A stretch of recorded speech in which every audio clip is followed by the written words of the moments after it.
What's up, everybody? This is NBA at the Bar. We're your hosts. I'm TA. It's G Money. And we are back with you for the second week of a brand new, young, just getting started NBA season. And it has been a doozy. Yes. So I'm super fired up to talk about that NBA game with all of you. And so before you're excited? Oh, I'm ready, bro. Okay, I'm ready. I can see. You got your Ice Cube shirt on, so I can see you ready to go. Yay! I'm with it. Yeah, I'm with it. So as we get started, a couple things real quick. I just had the opportunity today. I don't know if all of you are going to know this individual, but G Money and myself, we grew up with this cat. His name is E40. He has a full-on liquor enterprise, just like 15 different wines and spirits. And so he has a phenomenal cognac called Tycoon. And that's what I'm going to be sipping on today. Yeah, because you're the yak man. I'm the yak man. I drink this yak. So Yes, what you indeed. sipping on today? Well, you know, I'm a Scotch guy at heart. Mm-hmm. So yes, I'm drinking this Scotch. He's drinking this Scotch. This Scotch is called Friar Nord. Yeah, he got some bougie shit today. Well, hey. And is my pinky up? There it is. Okay. With Ice Cube shirt on. So also, what I got for y'all, I saw this at the store today. You know, I go to this bomb ass liquor store, and it is the NBA inspired VSOP Henny with the NBA logo on there. So what we're going to do is we're going to save this. As y'all know, being NBA fans, is that there's an in-season tournament. It's the first year for it. And so they're going to be playing it throughout the season. We just started it. That tournament just started yesterday. And so whoever wins the NBA Cup, that's when we're going to pop this bottle and we're going to drink some VSOP. You going to get me on the yak that day, aren't you? No, you're going to be on the yak that day. Okay, well, hey, it's in the Brown family. Without a doubt. Yes, within the Brown family. So we're going to sit over and drink this when that comes up, but we're going to talk more towards the end of the show about this in-season tournament because that's a new twist of the NBA, and it's actually pretty exciting. They're going to be finishing up the games in Las Vegas, so we got a lot to talk about that.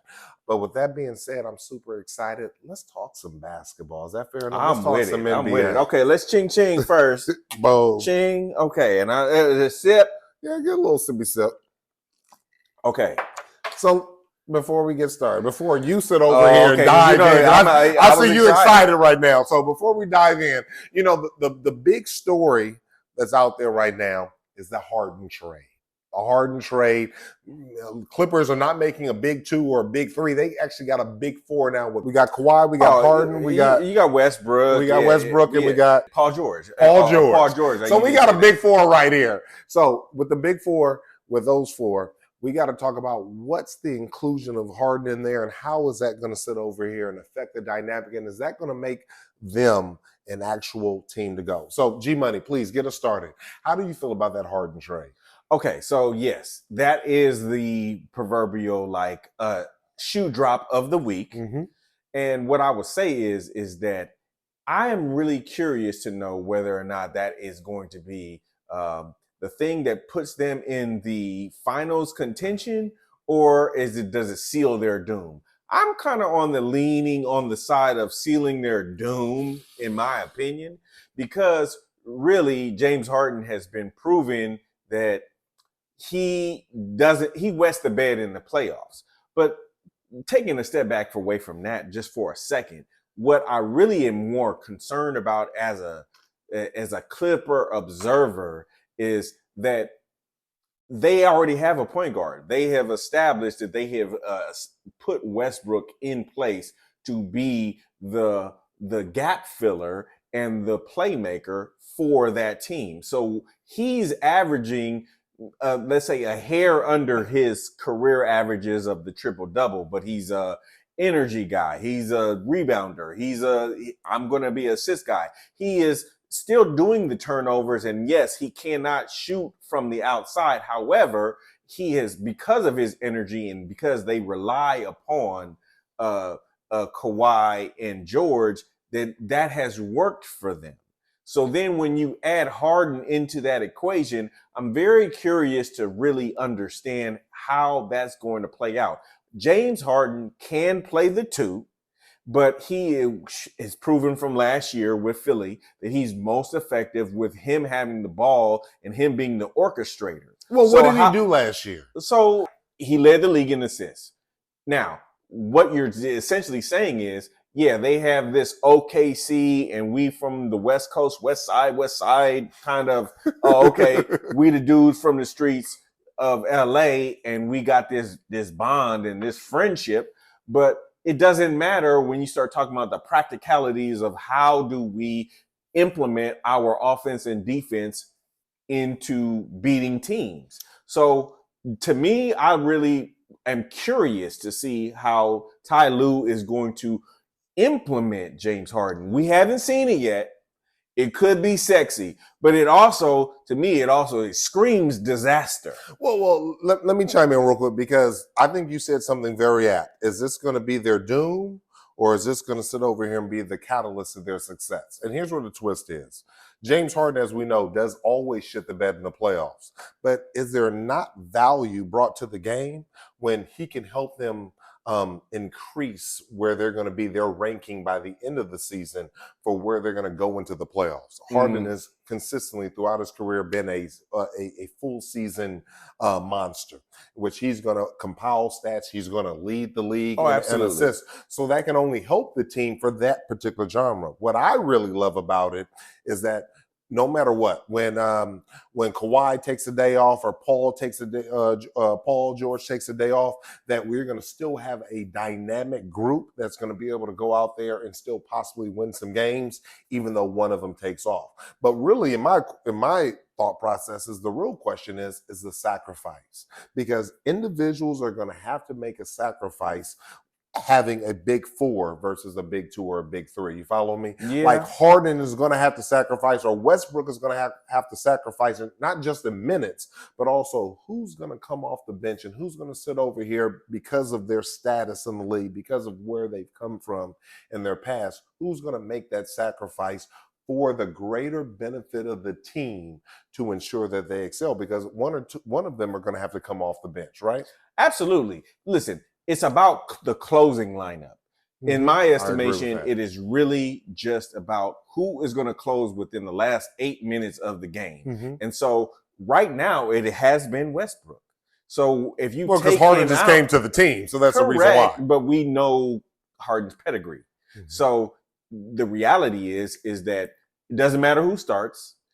It's all about who is going to close in the last 8 minutes. And if you have more efficiency offensively, we all know that Paul George and Kawhi are the engine of the Clippers. And they are going to be there, and they're going to be the primary offensive threat. But effectively, are you going to play all four? And if you are going to play all four, does that mean that, okay, Harden has to defer and he's going to be the primary shooting guard? And will he be able to do that until you have two pseudo point guards in there? And will that be magic in a bottle and it'll work perfectly? Or will they kind of like overstep one another? And you need to put the ball to make Harden most effective, have the ball in anytime late so he can make plays for Kawhi and Paul George. And I don't know. So when I look at it, I'm like, but here's what it seems like a lot. What I think is going to be between those two, and talking to your point to the end of the game, is who has the hot hand? Who's hot for that particular game? Because we know Westbrook can go ice cold.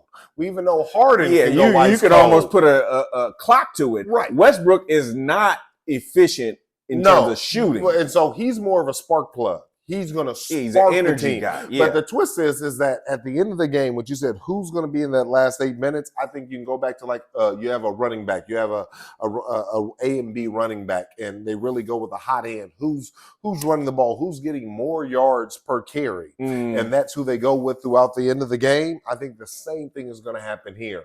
That we're going to sit over and see between the two who's filling it, who's hot, who's got that mojo to see who's going to end the game. And I think if they all have that understanding, then Ty Lue, being the phenomenal coach that he is going to be able to manage that well. I mean, you're right. And listen, at the end of the day, it's going to be just interesting. It's going to be good theater. I would say that Kawhi has traditionally, and Paul George traditionally, have been hurt for long stints in the game. So they will alleviate the conflict through the middle part of the season, because one of them dudes is going to sit down for an hour no matter what. And the only, let's say, mainstay of playing every game is probably going to be Westbrook. So then it's just going to be about the rhythm that they have with one another. So we'll see, but I just feel like you have added some redundancy in their overall scheme,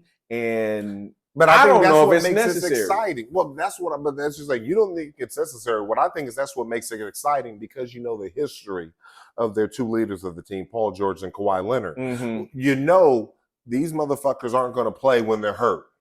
We came from an era where motherfuckers didn't play only when they weren't injured. Listen, I almost sound like I feel like I want to sound like Michael Thompson, because, you know, he always talks on the radio about, listen, we did commercial flights and this and that. But that's the motherfucker we grew up with. Yeah. You understand what I'm saying? So we grew up in an era where individuals played while hurt and didn't play when they were injured. Now we have individuals that don't play hurt. They got a goddamn hangnail, and they're like, "Uh-oh, hold on." And for damn sure, not playing when they're injured. Yeah. So what I do believe is probably what's not being discussed, what's not being perceived, is that they're going to still have at least a big three, when inevitably individuals that are hurt are not playing. So I'm super excited about that. Yeah. And you know what? Okay. And here's the little small wrinkle with the Clippers before we close it out. You know, Tucker is a professional, and he has always been like a glue guy. And so them acquiring him, even though they gave up a lot of their bench to, you know, make this trade possible, but I think that he's going to be a sneaky, really good pick for them. And then Powell on their team is really going to have to step up, and he's going to probably have to average somewhere around that 10 to 13 points a game to really like be another glue guy to make all of this magic happen. If the Clippers are going to be what Ballmer expects them to be, because Lord knows Ballmer is like, I'm trying to buy the championship, goddamn it, from hell or high water. I'm trying to buy this championship. I don't think he's trying to buy a championship. What I think he's trying to buy is entertainment. When you finance a brand new stadium, he's built this motherfucker. He's the richest motherfucking team owner in all of sports, right? And all of major sports here in the United States. And so what he's trying to do is he understands when you sit over here and build a stadium from the ground up in a gentrified community, you have to fill seats. And so the only way to do that is with the biggest names. Names are what fill seats. And so I think the concept is brilliant. Now, also going back to the Tucker, right? Yeah, Tucker. So when you look at Tucker, what's great about him is that, they gave up a lot of players. These are players that weren't actually in rotation. Now you're bringing a person that can actually give Zubac some time on the bench, and then the dip of play from your big man doesn't go down so considerably. So I thought that was brilliant. Yeah, give up these motherfuckers that ain't playing anyway to sit over and bring in somebody that is going to be a great number two to your big man. You're right. Listen, I'm not a Clipper fan per se. Well, I am. I was a Clipper ball boy. Oh, yeah, I know. You and our boy LT. Yeah. But what I will say is the formula can work, but it also has the potential to be a disaster. True. And that is what it is potential, right? Yeah, that's what's the interesting thing. At the end of the day, I will also want to preface that from Ballmer getting red as a cherry top every time he sees them play on every game. Listen, he wants to win a championship. I've never seen an owner want to win a championship so bad. So let's not be confused. Him bringing in a name as big as Harden is solely about him saying, fuck the Lakers. I want to win a ring, and I want to represent Los Angeles. Again, that's where I disagree. I'm just saying. You don't bring in Harden to win championships, because Harden and championships are not synonymous. But you bring in a name. You bring in a name to fill seats. Now, again, if a championship comes with it, this man is a shrewd businessman. That's why he's one of the most richest individuals in the world. Championships don't equate to being the wealthiest. When you look at the Dallas Cowboys, they're the most valuable franchise, and they ain't won shit.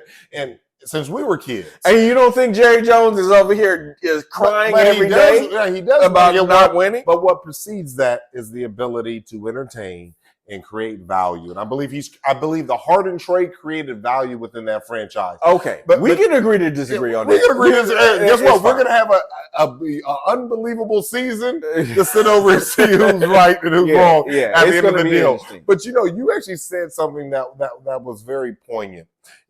You mentioned something about like what this team is going to come to, what's it going to grow to, and what's being added to it. And we can't help but to talk about one brand new ingredient into the NBA that's completely changed the face of the NBA. Tell me, talk about it. You know who I got to talk about? You making me take a sip on that. And guess what? Everybody's talking about this man, so obviously we got to talk about this man. But it's warranted, especially what we've seen in the second week of the NBA and what he's done. And you know what I'm talking about? I do. Big Dick Vic Wemby is sitting over here bringing it to the deal. Is that his new nickname now? So let me tell you where I got that from. I'm not going to say that. No, let me tell you where I got that from. There's a golfer named Victor Hovland, who comes in the clutch, doesn't get wavered and all that. His name is Victor Hovland. Oh, look and so they call him Big Dick Vic because he doesn't get wavered. Well, guess what? We're seeing Wemby doesn't get wavered. He doesn't get flustered. He comes in there and he can be there at the big time. At the end of the game, because we just got him to, we just were allowed to see him win a game. Yeah. I mean, we are just scraping the very surface of greatness. And guess what? We were too young to really see this, but those same things were happening with Jordan when he first got in the league in his rookie season. When he first got in the league in his rookie season, greatness shines the light early. With this cat, we're seeing that greatness almost instantaneously. He had one of the biggest games, 38 points. It's interesting that's your point of view on him. I can't say that you're wrong, but I saw him in a different light. Okay. And the only reason that I bring that up is because the first game, I got to give him credit, credos, and kudos. Triple C's. The Scots made it come out slow, but I got to give him all of that because the first game that they played Phoenix, they won, and it was a short game. He had 18, and when I watched it, he looked a little uncertain and unsure about him as a playmaker and a scorer. He seemed a little bit almost like passive aggressive. Well, what did they do in the second game? First of all, the man had 38 and 10. But what did the team do for him to allow him to get there? Well, they just said, give him the damn ball and move out of the way. Give him more minutes. He went from 24 minutes, 27 minutes, looking at the stats, to 34. Okay. 35 minutes. And it's so funny. You think that that's just 10 minutes. Well, 10 minutes is a whole lot when you're getting that rhythm. You follow what I'm saying? And I do. I understand what Pop is doing. Pop was saying, let me limit him. He's thin, he's frail, he's new. They're going to beat him up. But sometimes you just got to unleash a motherfucking monster and let him go monster. And that's what they did. I agree with you. But what I would also add to that is that I was impressed with his second showing because, the initial game was, hey, I'm going up against Kevin Durant. Granted, I'm playing the Phoenix Suns and they are not at full strength and yada, yada, yada. And probably the conventional person would say Phoenix was supposed to win that game because Kevin Durant was supposed to bring them through. Okay, even as a shorthanded team because they didn't have their full strength of their superstars. But they snuck around and won that game by 1 point. Then the second game, you would think, okay, the scouting report is out on him, and now he is lighting ass. He's frail. He's lighting ass. He's still 265 pounds.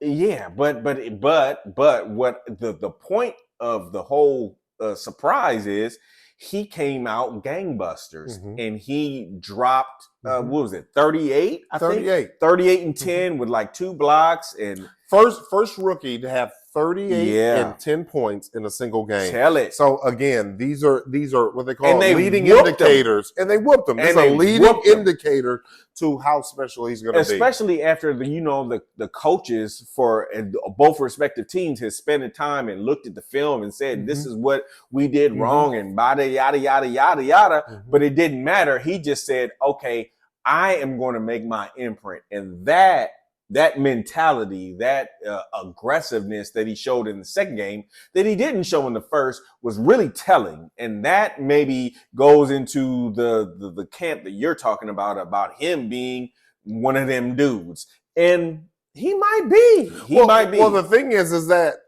that's the difference between good and great. We know he has the God-given talents of height. He has put in the work to obviously have that type of height, to have worked on his jump shot, to work on his handle, to have a different skill set than the traditional big man. What's going to make him great is the heart, is the balls, is to sit over here, the grande huevos. The grandes huevos. Yes, and he had grande huevos in that game. Correct. And no doubt. And so I think that's what the missing element that we're going to be able to see unfold. Again, remember, we're still only 5-6 games in. Yeah, it's such a young season. Right, it's such a young season. But when you get to see the greatness show flashes and so early on. Yes. I mean, we've watched him mature. We talked about it last week. We've watched him mature and to grow from when he was here in the preseason. He still looked like he wasn't quite ready for the speed of the game. And then when he started playing this season, we saw, okay, the speed, he's gotten comfortable with it. But we still didn't see like, oh my God, this motherfucker's going to be the truth. And dominant. And right, we didn't see dominant. That's the right word. Yeah. And now we were able to see flashes of dominance. Yes. And so that's the progression of the deal. I agree. And listen, at the end of the day, I will still go back and hang my hat on the things that we will need to see through the course of this 82 game season is fatigue. How will he handle fatigue? When he hits that proverbial rookie wall. Yes. And so it's cool when you can play some stars in like a nice little neat box and where I still got energy. But when I've played like 3 games in the week and now we on the 4th and I got Giannis, it's like, oh, okay. Am I going to show up for that? Am I going to show up and deliver? So it remains to be seen. Oh, real quick though. You mentioned something important. You mentioned dominance. And when you start talking about dominance, there's a dominant team out there that we haven't talked much about. You love to tease me. See, we like-minded, but go ahead and give it to me.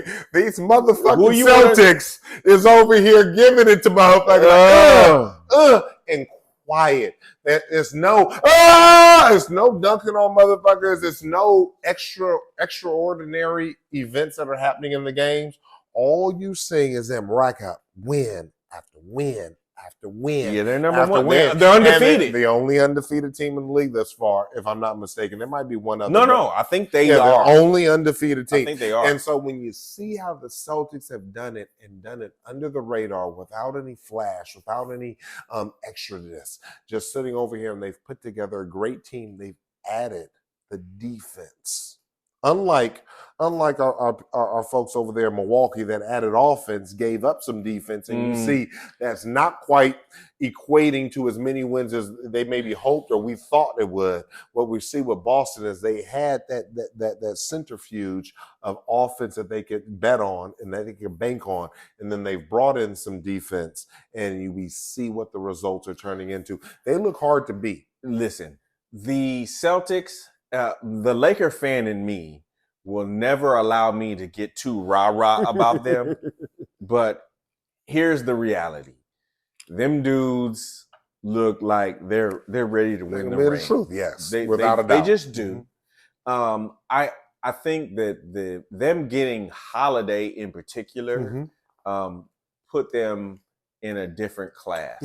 Now, I loved Marcus Smart for them. I think Marcus Smart was the heart and soul of the team for many years, and I was disappointed in their decision to part ways with him. But see why? Well, I would say that they salvaged his absence with Holiday. So, with that being said, the thing that's very interesting about the Celtics is that it's all about Porzingis and his ability to stay healthy, in my estimation. Mhm. I think that Tatum and Brown are on a mission. They have been the bridesmaid enough.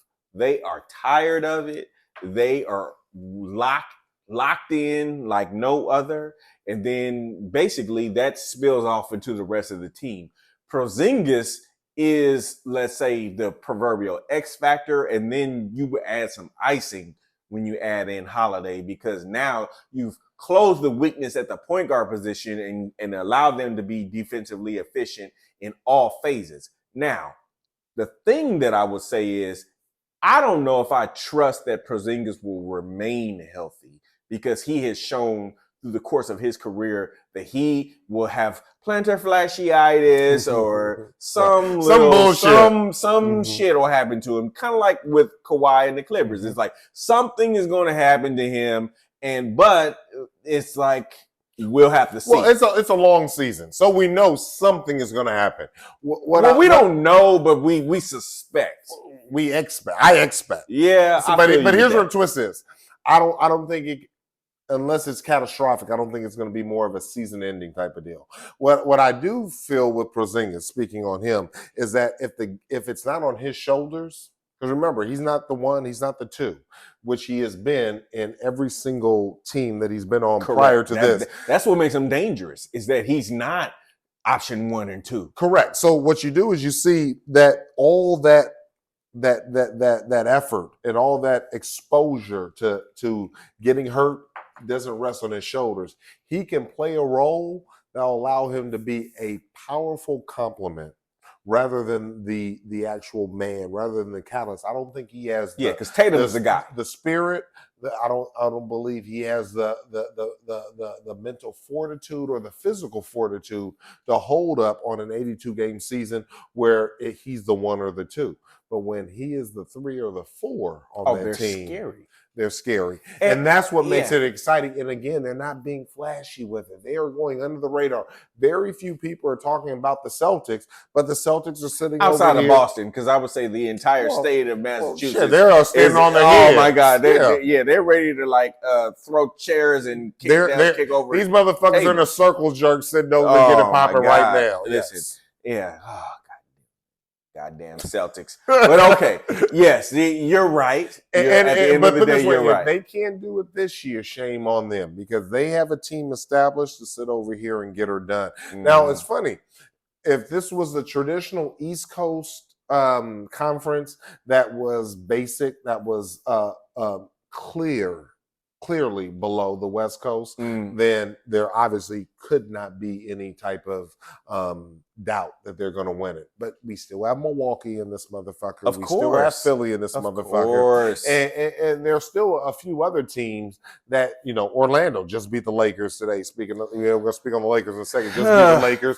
I've talked about the Pistons. We got the Indiana Pacers are still in the mix. But see, all of them are they're like window dressing. Yeah, I almost like the teams on the ascension. Yeah, the success of those teams is you make the playoffs, but not Milwaukee though. No. Milwaukee, not Philly either. Milwaukee's supposed to be. And don't forget about New York. So what I'm saying is that the East Coast isn't powder puff like it's all right, like it has been in years past. Like there's still some hardcore games, but this team is really set up to win. And if they can, I can't disagree with you. If they can remain in their roles and not get big-headed, not sit over here and one demanding the ball because somebody else has and understands that this is a team game, this is a long season, that everybody is going to have the opportunity to get theirs. Yeah. If they can just remain within that mindset. The only thing that's going to limit them to me is injury. Mm-hmm. That's the only thing. If they remain healthy, they should be the favorite, period. And my whole point of bringing up the Celtics is let's put some respect on their name. They're not being talked about like that in traditional media and the national media yet. But let's not talk about them like they are the Washington Wizards. Okay, we all know the damn Celtics is supposed to be good. Okay, yes, you're right. The media doesn't talk about them because the sexy team that they talk about is the Lakers. And so that brings me to the goddamn Lakers. The sexy team is the Lakers? Listen, I don't know if that's the sexy team. The sexy team, yes, because we have LeBron James and y'all don't. And he's the face of the league, and you ain't got the face of the league. And the Lakers, it was Showtime. I don't even need to go through the history and the annals, okay? We just said, Magic Johnson, Kareem Abdul, I can go. Michael Cooper, James, blah, blah, blah, blah. But let's not go there. I just want to talk about this team in this season and how they are acting right now. So I really have a problem with the Lakers, and I'll say this. They make everything look so hard. Every single game is a grinder out. It is. Listen, if a logical brain would say that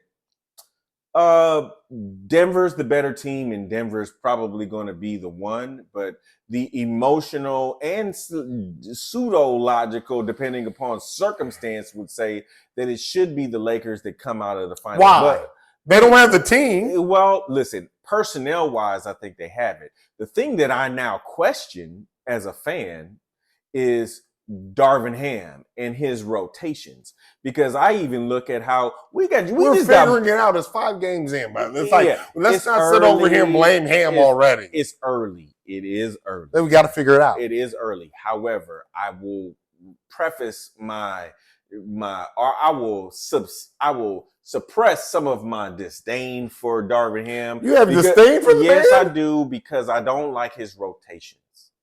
And what I mean by that is he likes to play the kid that the 6'8" kid that came from Atlanta last year. I know you're talking about. I forgot his name, but go ahead.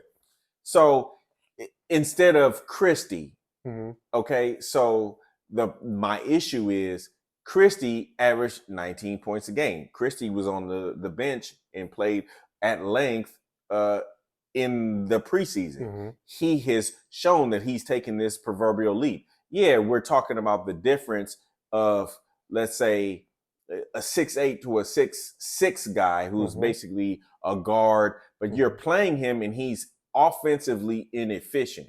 So then when you bring him in as the first guy off the bench, or you're starting him because you're devoid of Vanderbilt, if Vanderbilt's not there and Taurean Prince is not there because of injuries, so on and so forth. But it's the logic of, okay, well, now I'm going to play this kid. And it's like, no, you shouldn't. You should play the guy who was shown that he can score in set shot, pass, catch, from a preseason shot perspective. Yeah, but he's also proven it in the games. So the games that they have won, they've brought in Christie and he has delivered. Where you're bringing in this kid and he's essentially, he can't score. So he's also bringing in Wood late. So when you look at his closing lineup, he's usually having Wood and he's having LeBron and AD, and then he's having Reeves. Reeves, right. So okay, and then D'Angelo is kind of like come here, come there. So when D'Angelo isn't scoring, you don't immediately rotate him out and you don't bring in Christie as your first option, because the name of the game is winning the games. It's not about, let's use the regular season to feel guys out so that they can get experience. No, bump that. But the reason why is because the Lakers believe that they're going to go to the postseason. So we don't put in this work and we don't put these players in and get them seasoned to be able to perform well in the playoffs. We saw what happens. They give up the booty. They shit the bed in the playoffs. So I think that's actually intelligent to sit over here and especially start that. I don't agree. Hold on. Especially start that early on in the season before these games really, really, really count. Number one. Number two is what we all know is it comes down to 3 players with the Lakers. It comes down to AD not shitting the bed. It comes down to Reeves hitting his motherfucking 3. And it comes down to LeBron not being LeBron James, but being King James. Let me tell you something. This team ain't gonna be shit. Oh, without And we've already seen that. LeBron is not going to be King James. LeBron is everything. They can't win. And that's unfortunate to have to put that on a 38, 39-year-old shoulders of having to sit over here and bear the cross of being the complete and utter catalyst for a team and the determinant of whether they win or lose, because that's supposed to be AD's job. I would just say AD through the course of this season, he just cannot be pigeon nuts when he plays Jokic, when he plays Greek Freak, when he plays Embiid, when he plays the guys that are obviously bigger and more physically imposing than him. Those are the moments that he needs to assert himself, and he's yet to prove that he can actually do that now. But he has to prove that because he really is the difference maker. LeBron is going to show. It's just, will AD show? And then the complementary players that you put around them is what I question sometimes with Darvin Ham. But LeBron's going to show. LeBron's going to show when he sits over and says, okay, fuck this bullshit about reducing my minutes, managing my minutes, and when he just says, fuck it, we got to win. And what's unfortunate is we see LeBron having to go to, fuck it, we got to win in game 4, game 5 of the motherfucking season, and not in game 75, 74 of the season. That's what's kind of disconcerting. But with Wood sitting over here, I saw an interesting comment. He said on the first practice, he got it there an hour early, and he was like, I'm about to show these motherfuckers I'm about ready to do the deal. And then he said he walked up into the gym, and LeBron was already up in there with a full sweat. He was like, there's levels to this shit. Yeah, of course. There's levels to this shit. And so greatness is going to do great shit all the time. And so what we haven't talked about, actually you alluded to, but it's Cam Reddish. That's the guy I was trying to think of. So thank you, bro, because, look, the Scotch didn't took his name away from me. But yes, Cam Reddish.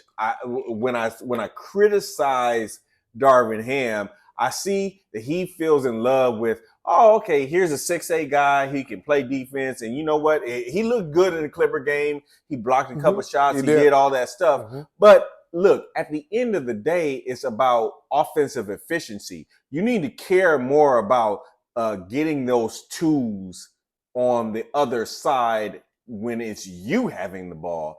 And you have a guy who knows your system and who's been in your system for a full season now, and you're bringing in a free agent that happens to have physical abilities, and he's 6'8", and he's athletic, and yeah, he's young, but he can't shoot worth a damn.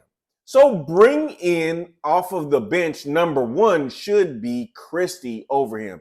And see, these are the kind of things again, these are early returns. You know what I mean? It's early like returns, I can't hate on Darvin Ham right now, but I don't like his choices. It's like, come on, bro. Like, figure it out, because we just got boo-bopped by I think 19 or something by Orlando, and granted, everybody's bad luck. Everybody's hyped for the Lakers, and even when we beat them earlier in the week. I don't think anybody's hyped for the Lakers but you. We struggled to win that game. I don't think anybody's hyped for the Lakers but you. From what we've Laker seen Nation thus far. Laker Nation is not hyped. They're a little bit depressed. And let me tell you something. Obviously, I'm Laker Nation. I'm LeBron all day long. I don't know about obvious. But what I am is a little bit concerned, because when you talk about the Clippers, we talked about the Clippers having a big 4. These motherfuckers got a big 1.5. And that's what's scary. There needs to be one other motherfucker, one other gangster that can come up in there and cut throats, and they don't have that individual yet. You're talking about the Lakers. The Lakers, and we can't wait on or rest our laurels on a cat like Reddish or any of these cats. Even Reeves, we can't rest on this is going to be an individual that's going to be able to take a throat. He took a throat the other day, but he ain't going to take 30 or 40 throats. Here's the twist, though. I think that it has to be Reeves. Reeves just, to me, he had a lot of success. He just got the bag. A baby bag, but yeah, he got a bag. He got a baby bag. It was a big bag for him. It was a big bag. It would have been a big bag for us too. Yeah, okay. You goddamn right. Yeah. I wish. But I will say, at the end of the day, it's Reeves. And if Reeves, he needs to be able to step up and then take the shots when they're there for him. And he does it in spurts. And it's okay. He's in the sense of, it's in his comfort. It's in his comfort zone. It's within his wheelhouse to say, I'm going to defer to LeBron and AD. But his skill set demands that he be the guy, because it's not going to be D'Angelo Russell. D'Angelo Russell has the mentality to do it. If I catch this dude in the streets, I'm gonna slap him in the fucking mouth. D'Angelo, it's weird. It's almost like if like we need both of them to come together and have a baby and be one guy. Correct. Because if they did that, then we got action. Yeah, because D'Angelo Russell has the mentality for it, but he tricks the game off with. I don't even know if I want to like hate on him and say he's not that good, because he's been playing pretty good. He's not that good. But when the rubber meets the road, he misses his shots, and he's an outside shooter. He's not a I will do anything and everything to get them points. Shots, like you and said. He's missing his shots. And he's not defensively efficient, right? So it's kind of like what we were even alluding to with Milwaukee. But Milwaukee has a nuclear bomb in Dame Dollar, Dame time. So they just need him to be nuclear all the time to offset the fact that they're defensively efficient, because they lost Holiday. So, but that ain't D'Angelo. Let's nip the Lakers in the butt. You know, the reality is this is still a team that is still finding a way to kind of like the Rubik's Cube to put it together. What their formula is going to be. And the reality is that it's not over with. There's still moves that can be, that should be, that could be made to sit over here and bring this team around. Now, I don't know if it's going to get done, but what I am saying is we have to hold off a little bit of judgment until just a little bit, Darvin. Just a little bit until we sit over here and bring this together. Yes, I agree with you, because to me, the thing that is going to be the true like test is when Vanderbilt gets back. Now, people may not think that Vanderbilt will be that significant of a guy. He's not. Listen, all Laker fans understand what I'm talking about. Look, we have the potential to be the best defense in the league. The thing that we need to establish is the defensive rotation. And Vanderbilt, with his ability to guard guards and guard forwards and centers. I agree with that. I feel you on that. Yes. Coupled with Anthony Davis could be the thing that makes us scary. That is strong. He can't score with a damn, but he can do that. Scary than that. Let me just talk to you about something more scary than that. And that kind of leads us into our next topic. And then what's more scary than that is Kyrie wants to go to the Lakers. Now, he's not with the Lakers right now. Oh, I don't want that dumpster fire, but okay. Kyrie's Kyrie is. Hey, I need to pray for you. Come here. Jalalaweta. Kyrie, because what we've seen from the Mavs is they are formidable this year. You got Luka, and you got Kyrie, and you got now a year removed. They got together at midway point through the last year, and now they're here now, and now they're looking very good. And Kyrie. So what I'm saying is, remember I just said that it's not over with in terms of being able to make some changes. And what I said is we need to sit over here and have add another major piece. Kyrie, I think, would be that piece to sit over and be the game changer to put us in the echelon of the Denver Nuggets, of the Clippers, of the Celtics, of Milwaukee. But they're not there yet. Let's really focus on that team that they have in the Mavs that are performing and playing extremely well. What are they? 5-1, 5-2? Not 5-1. They're 5-2? No. So basically, 5-1s are Denver and Golden State. Now, they are probably say 3 or 4 because they have played well. It's so early. Yes. But yes, they well, the are. early returns are that team looks like with Lively. I don't disagree. That team looks like they got action. You got Luka, one of the very best players in the league. You got Kyrie, one of the when he's dialed in and focused, and when he's sitting over here saying, "Okay, this is where I'm going to be at." He's settled and he's just playing. He's one of the very top guards in the league. When you bring all of that together, the team is well coached with Jason Kidd. What we're seeing is a team that was far better than they were last year, and last year they weren't horrible. Yeah, this is the beauty of the NBA because there's so much parity. So Dallas is in that parity mix, right? Last week we talked about OKC, and we all know about New Orleans, and New Orleans looks like they could be legit too. So to me, I throw Dallas in the same camp of those guys, of those teams, because of who? Of OKC. Yeah.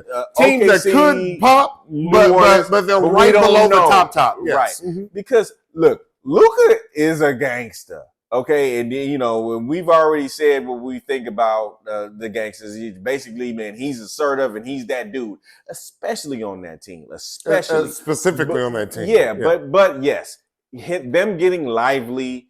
A guy who's has a potential anyway of being a double guy. Yeah, they at least put some little bit of let's say teeth behind their bark when they got him.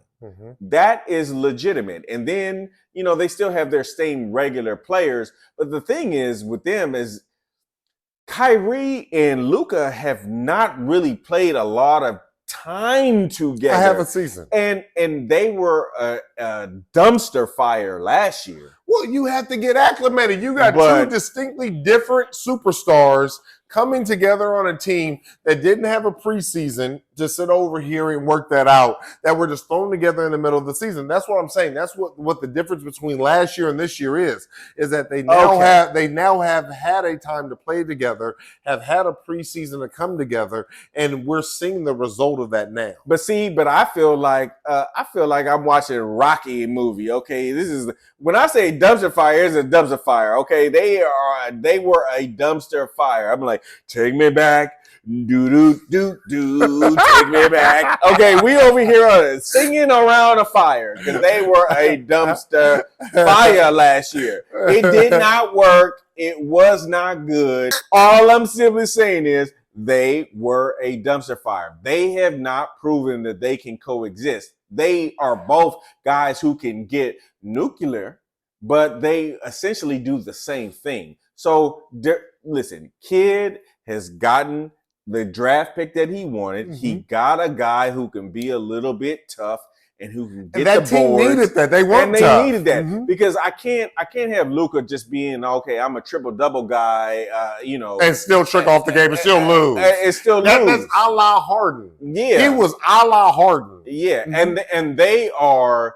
The way that they are designed as a team, they're kind of like Golden State Light, but they don't have Steph. So you're saying Luka is, let's say, more like LeBron-esque, but if you really just looking at the game, Luka is LeBron Light because he is a playmaker. He's the borderline to triple-double, and he has the physical girth to be the playmaker and be the guy who makes all the decisions, like how LeBron did in Cleveland especially. That was his game. But it's like LeBron when he was in Cleveland, he had to do everything. So Luka in Dallas has to do everything, and that's their game. But now he doesn't, and his closer is Kyrie, right?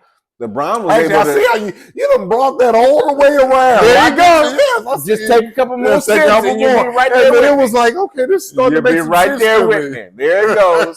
There it is. I see. You had your third eye just needed to open real quick. Yeah. Okay. So and LeBron took him to the promised land. They won the championship, and LeBron found a way to get to the key of Kyrie. Excuse me. So that yes indeed, the scotch is in.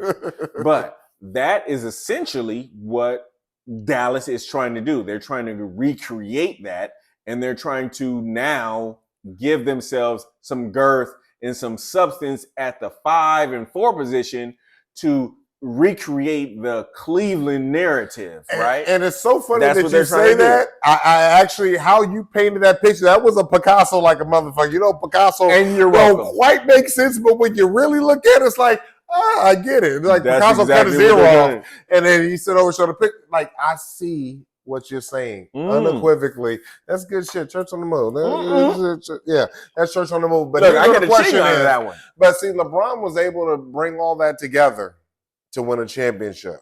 And everybody talks about how great Luke is. And, you know, I've finally started coming around to believe, Man, this is a bad that motherfucker. Dude. But here's where the twist is. This is where the difference between very good and great is.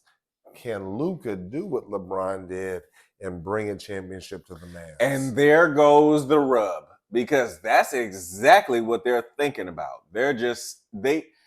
Early returns is he looks good, but you know, the rubber is going to meet the road in the playoffs for all of these teams that we're bantering about.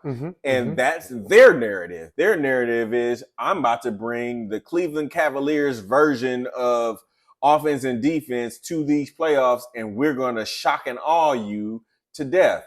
And I don't think it's enough, but I understand. You understand? So what it does is it makes them competitive. Yeah. And I think this year they're going to be more competitive than what they have been. Yeah. But the reality is there probably another significant individual away from getting to possibly the conference championship? Yes, possibly. Jokic versus Luka? I mean, you know, that would be dynamic. It would be. Europe would be on fire. The Oh motherfuckers wouldn't know what to do. Oh my God. Yeah, man, listen. and as a Laker fan, I do not want to see that. But yeah, it could happen. It could happen. There's a lot of parity in the league. Right. Or we could sit over and trade for Kyrie because they know they want to go there. So my thing is if it doesn't work right by the trade by the trade deadline, that we could see Kyrie traded to the Lakers. Or if they continue if they continue on this, if you think that's a bad thing for the Lakers, you need to sit over here and just turn in your Laker. Look, I already know. No, I already know. Now, that's not for you. I know. Listen, I know that Kyrie on the Lakers would be fired because of my belief in LeBron's leadership. I just don't know what we would have to give up to even make that possible. We give up Reeves for him and some picks. I don't like Reeves. Yeah, we like Reeves, but you want Kyrie or Reeves? Don't put that to me because I don't know. Okay, right now I'm gonna say no. You would say no? Right now, I'm gonna say no, but hey, it's I don't know what else to say. When this man says he wants Reeves over Kyrie, I like Reeves. Send that Reeves is my guy. This thing right here. I don't want nothing to do with that. Reeves said, "I am him." He did. I am him. Say that. I just need. I almost slapped him for saying that bullshit. No, I loved it. I loved it. You know what? I just need Reeves. You need to say, "I am him." Right now, bro, in November. No, not right now. November. He didn't say, I am him today, tomorrow, next week, next month. Listen, if he can't say that, then get the fuck out of here, because guess who will say that? Correct. And I said not correct. Correct. Correct. You're right. So look, that's what they need to do. As we that's what he needs to do. This is the one thing that is going to be a fun topic for us to talk about. You know, last year, I heard about this in-game tournament. And I'm like, in-game tournament? Okay. In-game tournament. And it was like, yeah, it's approved. We going to have an in-game tournament. I'm like, okay, in-game tournament. And then all of a sudden, I didn't hear no more about no in-game tournament. First of all, where are the directions? I don't know what the hell. What is the in? And it started yesterday. I want to know is what's your opinion? And we can save our feelings about what it is overall. But what do you think? Not what do we feel about it? What do you think about the in-game tournament? Okay. Put some logic to it. Adam Silver clearly is trying to create a buzz around the middle meat of the season. which is needed. And it's understood. Mm-hmm. I think it's a little gimmicky. I think that the rollout of it wasn't smooth. Correct. Yes. I think that they needed to be a little bit clearer on. They just popped it in on us. It was just like, oh, okay. Well, the Milwaukee Bucks got some fancy uniforms. Okay, and the floor is different. Great. The floor is different. What the hell is going on? But we all know 82 games. There is lulls, and I get it. And you know what? I'm going to reserve judgment on it. My initial reaction is gimmicky as hell, not necessary. However, I understand the motivation behind it, and it could mean something, but it feels really like NIT tournament. It feels like I'm watching college basketball. There's the national championship, which is the equivalent like to the NBA, games. And then there's the NIT. Okay, you are the second best of the third best team, and you guys are really good at this. Here goes your trophy. And so from the player standpoint, yeah, man, they get another trophy. Maybe they get some extra money, blah, blah, blah. Oh, we're talking about they don't maybe get extra money. The top team gets $500,000 per player. Okay. And $500,000 per player. So if I'm a player, I'm like, that's a new Bentley. So that's church on the moves, right? So all of them are excited about getting the extra money. And then we sit over here and we talk about this NBA Cup. Now, that's completely different. And that's the NIT part. I'm like, NBA Cup? I'm like, okay. Well, we have to see how this plays out because the eventual champion team, reserve judgment. It could be a precursor to who the NBA championship. We don't know how this is going to play out. That's my point. What are we doing with this? What significance does it have? How important is it going to be to the history of the NBA? Those are the questions that I'm kind of stuck on. But I appreciate the fact that they're doing something to create some competitiveness. So I understand that lull that happens in the middle of the season, that I can see this possibly being something that ignites the competitive fires for the individual teams to sit over here and be a little bit more competitive, fight a little bit harder, stop taking time off for things that hurt, and only for things that are injured. If they're injured, church on the move, take that time off. But if you're hurt and, you got a hangnail, like you like to say, or if your pinky toe hurts, that you still fight through it like you did in our day and still fucking play hard. So I think this could be the catalyst to that, but we don't know. Is it going to be just, hey, this is another game and we just wearing this fancy uniform? Like, oh, okay, I have not experienced the NBA life. I've just been a watcher and a judger. Mm-hmm. I've got a PhD in watching and judging. Mm-hmm. But we got a couple of friends who have been to the league, and just even as an observer, I would say that we understand that it's a grind, and the league is a grind. You know what I mean? And I've through those experiences of and having those conversations, you really understand how hard it is for these guys to get up. Well, I can only fathom after 82 games. That's not times 10 times 100. Right. I just couldn't have fathomed playing that many games. And so, yes, it unequivocally is a lull, but maybe this can interject some new energy and some new excitement. And you know what? And that's the point. I think that's the NBA's point. It's just, will the fans come along? Right. Will the fans come along? And you know what? The NBA has done a really good job of creating the newness around it. Mm-hmm. So it'll be interesting to see if everybody gravitates to it. Speaking of that, talking about motherfuckers coming along. Ladies and gentlemen, I need y'all to come along. I need y'all to sit over here and subscribe. I need y'all to like. I need y'all to rate.